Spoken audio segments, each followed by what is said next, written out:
Olá! Hoje o Grupo Delta irá apresentar a segunda sprint do projeto Integrador 3, este que fala sobre o Alaska Airlines Voo 261. A seguir, pode-se ver a matriz de responsabilidade de todos os integrantes. Falando um pouco sobre o acidente, o voo Alaska Airlines 261 ocorreu em 31 de janeiro de 2000, quando o McDonnell Douglas MD-83 caiu no Oceano Pacífico quando estava em rota de Puerto Vallarta, no México, para Seattle, nos Estados Unidos. Este que enfrentou problemas com o estabilizador horizontal, resultando na perda de controle e o acidente que foi fatal. Para a Sprint 2, o grupo preparou uma apresentação a respeito da árvore de falhas, lubrificação, metrologia e materiais. Feita uma análise do relatório do NTSB, foi possível criar uma árvore de falhas qualitativa, tendo como evento principal a falha no controle de inclinação do estabilizador horizontal, que seria o Loss of Control in Pitch. Para os eventos secundários, estabeleceu-se como falha no eixo trapezoidal e porca-acme, falha no sistema de inspeção e falha no projeto de sistema de compensação. Este último tendo como evento básico a ausência de redundância no sistema. Já para a falha de sistema de inspeção, tendo o evento básico como procedimentos inadequados, erro humano durante a inspeção. Já para a falha no eixo trapezoidal e porca-acme, temos o evento básico, a falta de lubrificação, intervalos de manutenção estendidos e desgaste natural devido à operação prolongada.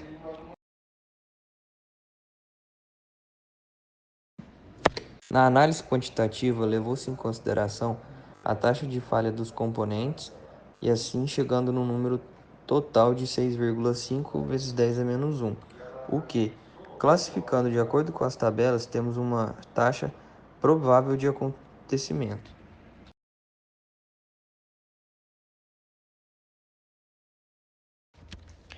Falando sobre a lubrificação.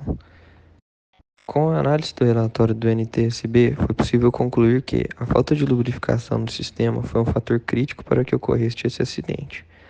A investigação revelou erros que ocorreram no procedimento de manutenção, que são eles: o uso de uma graxa não aprovada pelo fabricante, procedimentos que ocorreram em local e tempo inadequados, tempo entre lubrificações diferente do aprovado do fabricante, procedimentos realizados por mecânicos sem o treinamento necessário para realizar tal tarefa.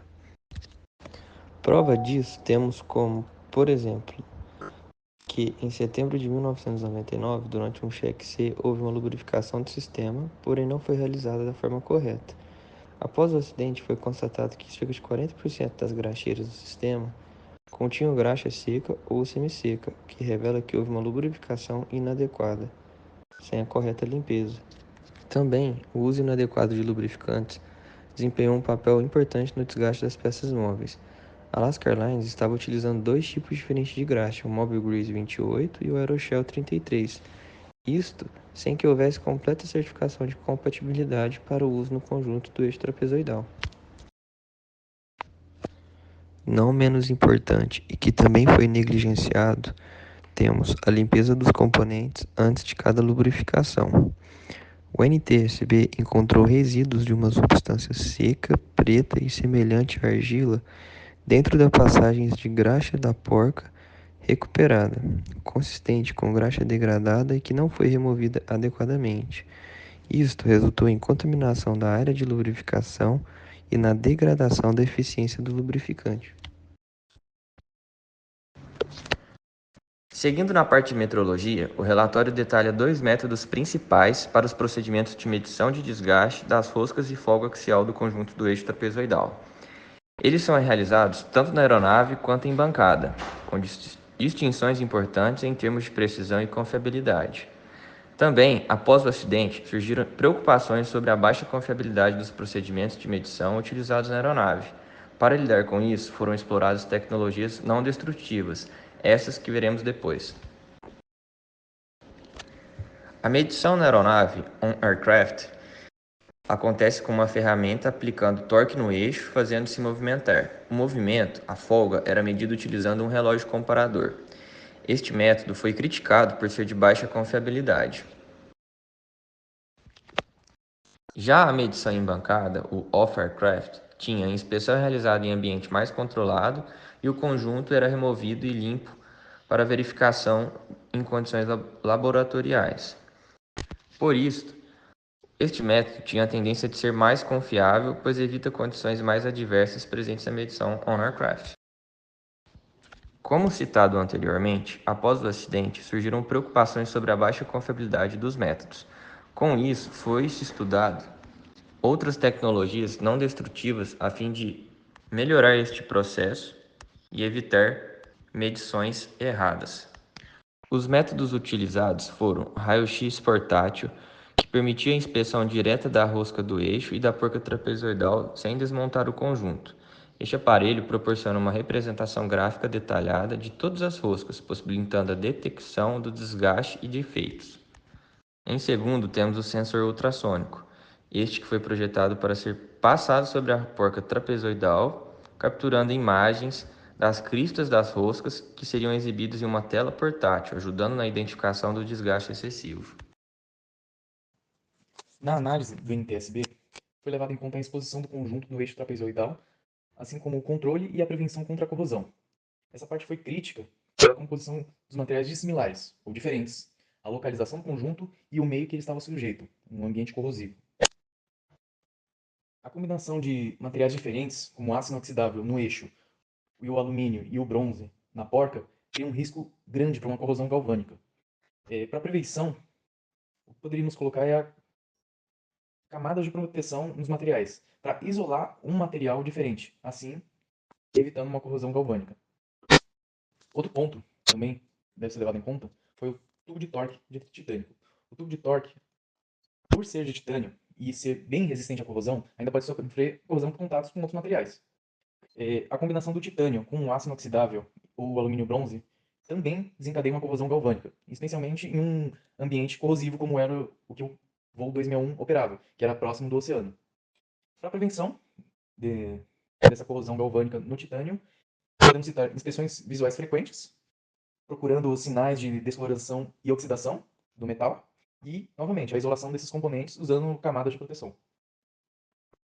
Falando novamente da corrosão galvânica, a corrosão galvânica ocorre quando há o contato entre dois ou mais metais diferentes e esses metais não estão isolados corretamente. No caso, no acidente, no eixo, que é feito de aço, a porca, que é feita de latão, e a estrutura em volta da porca de latão em alumínio, o revestimento, não só, por exemplo, uma proteção, por exemplo, do alumínio, uma anodização completa, mas também a lubrificação isola esses componentes. Como a manutenção da lubrificação também foi inadequada, isso possibilitou mais ainda a formação de uma corrosão galvânica. E para evitar que isso acontecesse, a reaplicação regular dessa graxa, como manda o fabricante, no tempo correto e da forma correta, e também inspeções frequentes para monitorar essa barreira protetora que a graxa faria. A corrosão pontiforme ocorre quando pequenas áreas, pequenos pontos onde o revestimento do material metálico foi comprometido, como pode ser visto no exemplo que temos no slide. Alguns materiais são mais suscetíveis do que outros. Por exemplo, no acidente, a porca de latão e alumínio é muito mais suscetível a esse tipo de corrosão do que o aço e o titânio. Para a proposta de um programa de manutenção preventiva, claro, baseando-se no FAA e suas diretrizes de aeronavegabilidade, em especial para o ND80 após esse acidente, podemos destacar alguns pontos que são essenciais para propor um programa desse. Iniciando-se com uma inspeção detalhada dos componentes e o controle da corrosão. Em especial no ND80, a verificação e inspeção detalhada a cada 36 meses desses componentes vão detectar uma corrosão precoce, galvânica ou pontiforme. Uma lubrificação adequada e a aplicação de selantes de acordo com o que foi aprovado pelo fabricante, que no caso da Alaska Airlines ela simplesmente postergou e mudou para outro cheque essa lubrificação, mas que deveria ser no máximo 650 horas. De acordo com a NTSB, com uma média, no final, no acidente, estavam lubrificando a cada 2.050 horas, uma média. Isso é inaceitável. Um revestimento anticorrosivo, não só a inspeção dele, mas refazer os revestimentos anticorrosivos vão proteger esses materiais, esses metais, contra uma corrosão galvânica e pontiforme. E também um controle ambiental é imprescindível. Como a aeronave operava perto do oceano, então, o sal é um acelerante para corrosão. Portanto, manter uma lubrificação adequada, a limpeza e um controle dessa corrosão é imprescindível para manter a aeronave em boas condições de aeronavegabilidade.